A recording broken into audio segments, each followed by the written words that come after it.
man, for whatever reason, thinks that it's acceptable for him to ask me for my number on Sunday and text me Wednesday night. I personally think that that is actually crazy. Like, I think you're nuts. We haven't even met yet. So thinking that you have made an impression, a lasting impression for 3-4 days to stay in my mind is bizarre to me. And then he starts going on. So he texts me and I said, like, no, I'm not interested. Like, what the hell? Like, it's literally been 3 days. I forgot who you were. I literally had to go back to my IG messages and, like, see to confirm. And he's like, well, you know, just work. I've been really busy. Blah, blah, blah, blah. Baby, you work at AT&T. You told me that. If that job is that stressful, you should quit. Ain't no reason you should be a sales rep and not able to text somebody back within 24 hours. I mean, that's ludicrous. And before any men come under my comments telling me that I must have never dated a real boss, my ex was a multimillionaire who owned 5 businesses and never took more than 10 minutes to text me back. So you can save that. And I'm not saying that that's normal. Like, I'm very aware that's princess treatment. That is not the normal. But you got like 24 hours with me when we first started talking. And then otherwise, I'm bored. Like, what the I'm bored. I forgot who you were. You know how my mind works? Out of sight, out of mind. I don't hear from you for 4 days. You are... Oh, man. What did we say? Where did we go from here? So let me say this, right? So she was saying that she had a millionaire, right? Her ex was a millionaire. Where is he? Where is he at?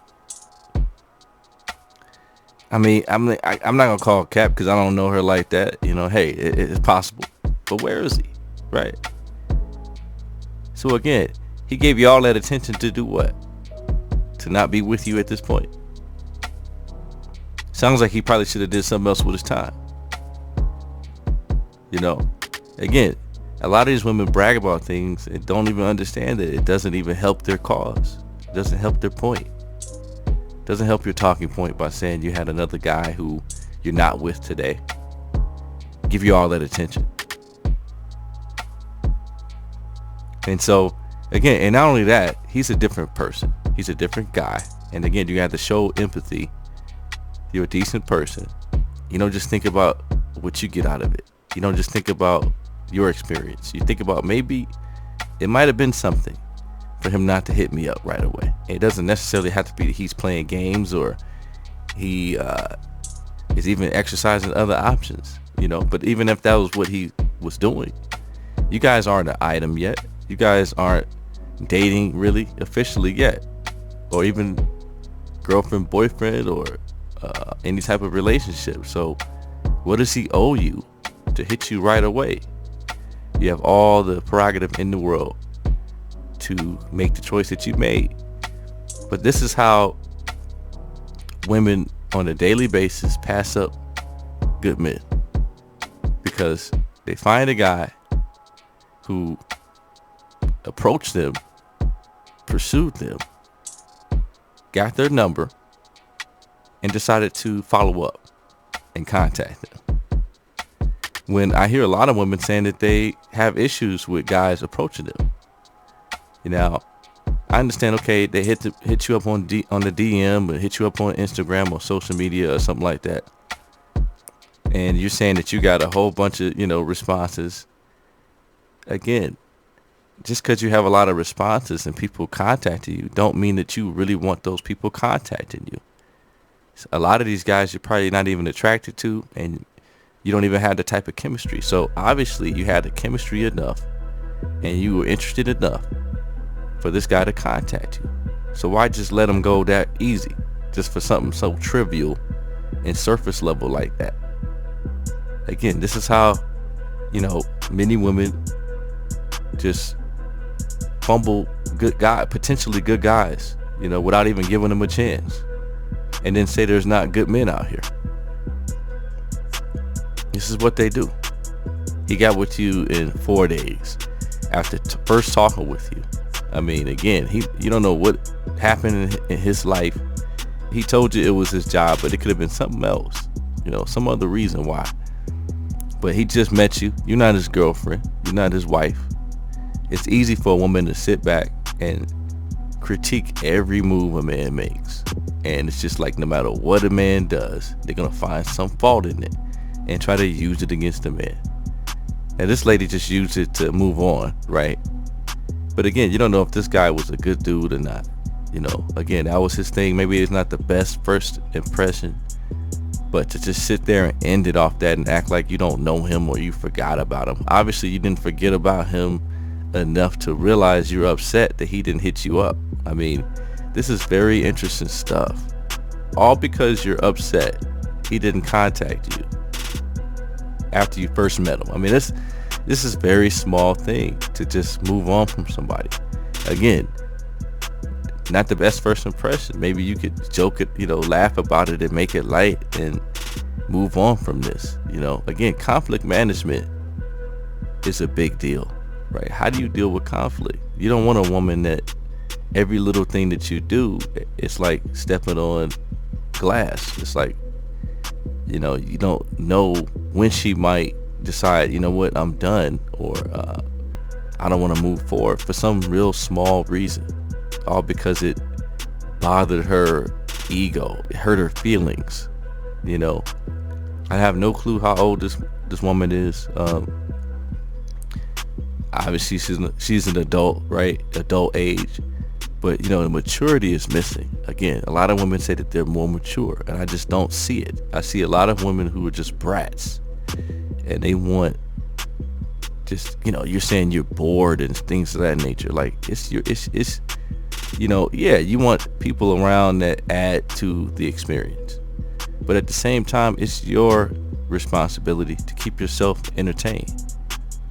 There's a certain level of responsibility for you. Like, I don't know if I'm ever bored, right? Maybe sometimes I'm not doing the optimal thing where I'm just doing the most fun thing all the time, but to sit here and say I'm bored, I'm gonna find something to do with my time. You know what I mean? Very rarely am I just sitting there, unless you at the airport or something like that. I can say, okay, you bored, but chances are you came prepared. You knew that you're gonna have idle time. You're gonna do something with that to pass the time through. But to sit here and blame a guy who, just for you being bored, again, a lot of these are red flags.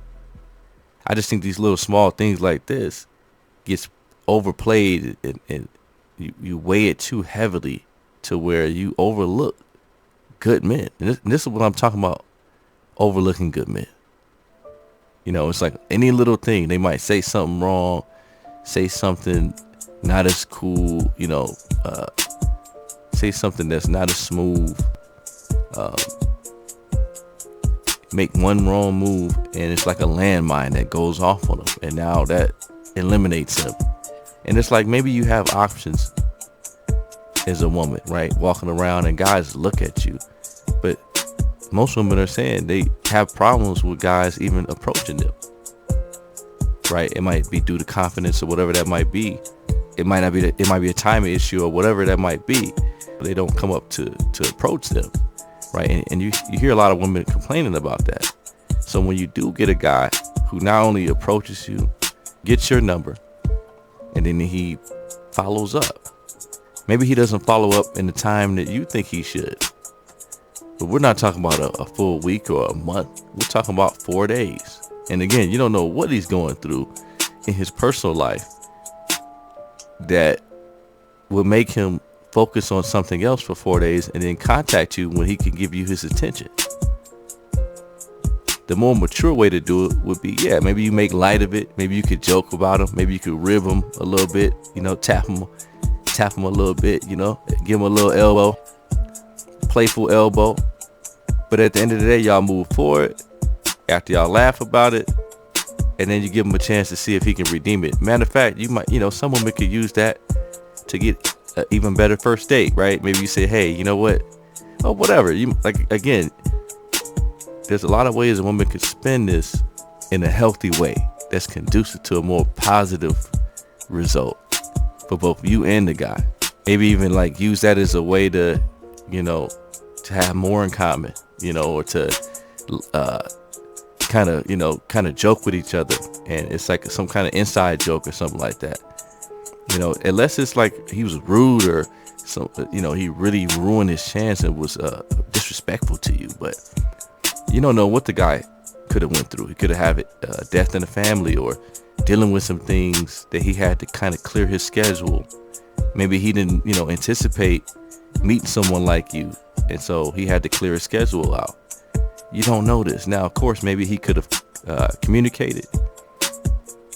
And so, I understand on certain levels, right? But again, why take the approach of just ending contact, or ending the opportunity to meet this person? It just doesn't make sense. I don't know, man. But let me know what y'all think. I'm interested to see what y'all think. I don't know. Is it me, or a lot of women out here are just self-centered? What would you do in this situation? Ladies, am I wrong here? You know what I'm saying?